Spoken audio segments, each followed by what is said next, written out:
Alright, so, you've finally decided, I'm going to live in Japan, which is awesome, but Tokyo, Osaka, or maybe Kyoto? Where in the area should I live? Are you wrestling with this question right now? You don't know Japan that well yet, and don't want to make the wrong city where to live, right? Don't worry, that's exactly why I'm here. Watch this video all the way to the end. I'll share you my 5 easy steps to finding the city that's a perfect fit for you. Here's what we'll cover today. Follow these steps. You'll never feel lost when choosing an area ever again. Alright then, let's jump right in. The first step is the most important. First, let's decide on these 3 key points. First up, location. This is usually determined by where your job or school is, right? Start by decide on the general area first, like the prefecture, whether it's Tokyo, Osaka, and so on. Next up, rent. This is also super important. In Japan, there's a common saying, your rent should be no more than 1/3 of your take-home pay. If you go over that, life can get stressful. So make sure to set the absolute maximum rent you can afford. And the third point is the floor plan. How do you want to live?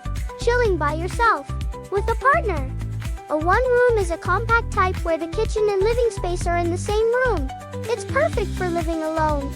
A 1K has a door between the kitchen and the main room. It's great because cooking smells won't get into your living space.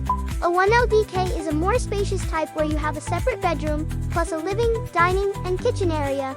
This is probably the closest thing to what you'd call a one-bedroom apartment overseas. So, first try writing down where, how much, and what kind of room you want. Just doing will narrow down your options a ton.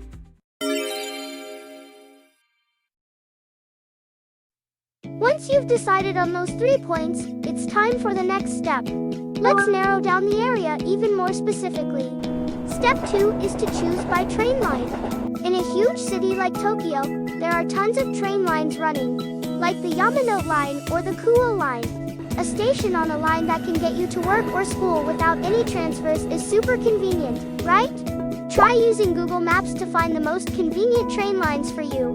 Step 3 is to choose by distance from the station. Real estate listings in Japan usually says something like, blank minutes walk from the station. In Japan, there's a rule where they calculate this as 1 minute of walking equals 80 meters. Generally, anything within a 15-minute walk is considered very convenient. But, a word of warning here, the closer you get to the station, the higher the rent will be. Choosing between convenience and cheaper rent. That's a tough one.